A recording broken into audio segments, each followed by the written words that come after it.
کی نماز ہے نا، اس کے بارے میں لوگ بہت پوچھ رہے ہیں کہ اگر گورنمنٹ کی طرف سے مسجدوں میں کراؤڈ پر پابندی ہو تو کیا ہم اخپل طریقے سے گھر میں عید کی نماز پڑھ سکتے ہیں؟ گھروں میں عید کی نماز جائز نہیں ہے، نہ جمعہ جائز ہے نہ عید کی نماز جائز ہے، کیونکہ جمعہ اور عید کی نماز کے لیے بیسک شرط جو فقہا بیان کرتے ہیں وہ ہے اذن عام،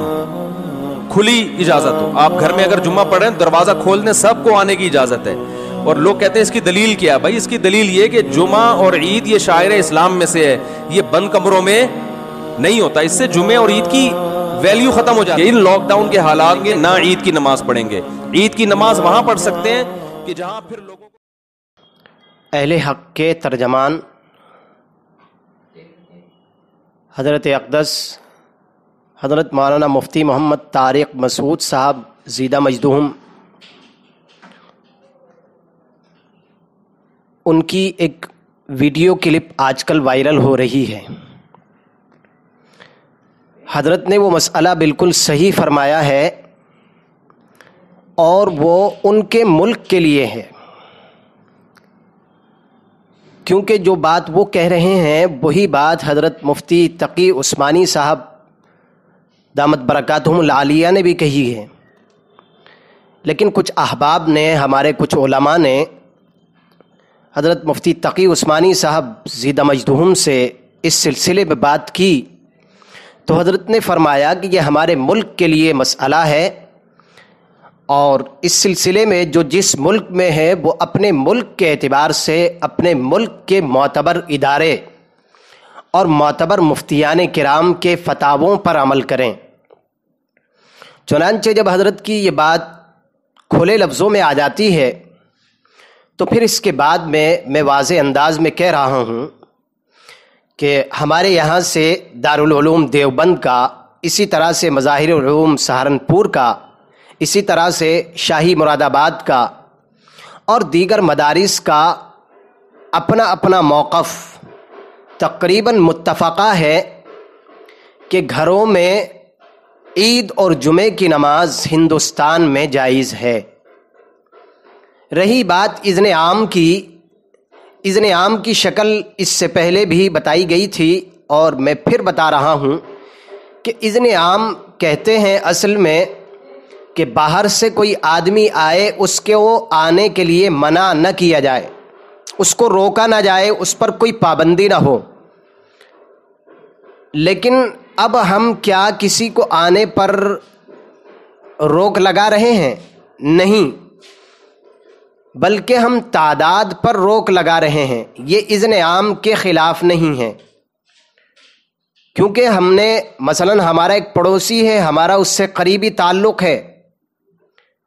اور گھر میں ہمارے 8 آدمی کی یا 7 آدمی کی تعداد پوری ہو گئی جو حکومت کی جانب سے جس کی اجازت ہے۔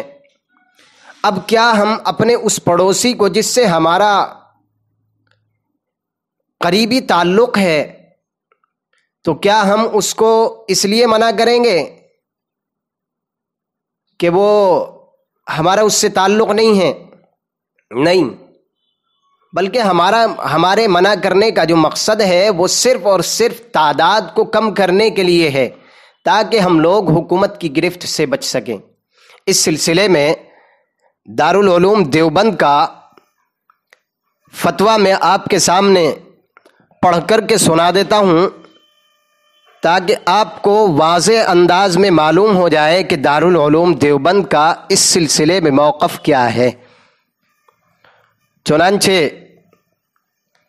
حضرات مفتیان کرام سے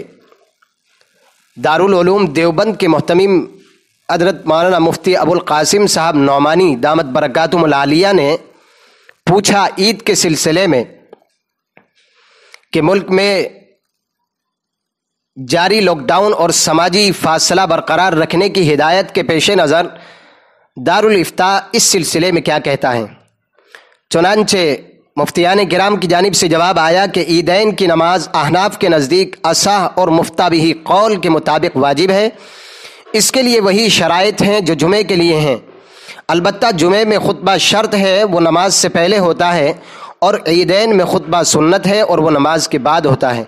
لہذا اگر عید الفطر تک لاک ڈاؤن کا سلسلہ جاری رہتا ہے اور مساجد وغیرہ میں 5 سے زائد لوگوں کی نماز کی اجازت نہیں ہوتی، تو پھر جن شرائط کی تفصیلات کے ساتھ ساتھ گھروں کی بیٹھک یا باہری کمروں میں جمعے کی اجازت کا حکم دیا گیا ہے، انہی رعایت کے ساتھ مساجد اور گھروں کی بیٹھک یا باہری کمرے میں نماز عید کی ادائیگی کا حکم بھی جاری کیا جاتا ہے۔ اور جن لوگوں سے نماز عید معاف ہے وہ اس سلسلے میں کیا کریں گے؟ وہ لوگ اس سلسلے میں پریشان نہ ہوں، تو وہ لوگ جو ہے وہ عید کی نماز کے بجائے 2 رکعت یا پھر 4 رکعت ایک سلام کے ساتھ، 2 رکعت 2 سلام کے ساتھ یا 4 رکعت ایک سلام کے ساتھ ادا کریں۔ انشاءاللہ ان کو عید الفطر کی نماز کا ثواب ملے گا، اللہ سے یہی قوی امید ہے۔ دوسری بات یہ ہے کہ اس میں یہ بات بھی واضح انداز میں جاننی چاہیے کہ یہ جو دارالعلوم کا فتویٰ ہے یہ انشاءاللہ اسکرین پر آپ کو دکھائی دے جائے گا، اور حضرات مفتیان کرام کے اس سلسلے میں فتاوے موجود ہیں، اور یہ جو میں نے اذن عام کی وضاحت جو کی ہے یہ امداد الفتاویٰ میں یہ موجود ہے، لہذا اس سلسلے میں اگر کسی کو کوئی تردد ہو تو امداد الفتاویٰ کی طرف رجوع کر سکتا ہے۔ اللہ تعالی ہم سب کو سمجھ کے عمل کی توفیق نصیب فرمائے۔ ہمارے ملک کے حضرات ہمارے ملک کے اپنے ملک کے حساب سے وہ اپنے ملک کے علماء اور دیگر معتبر مدارس اور دارالافتاء کے فتاووں پر عمل کریں۔ اللہ تعالی عمل کی سمجھ کی توفیق نصیب فرمائے۔ وما علینا الا البلاغ۔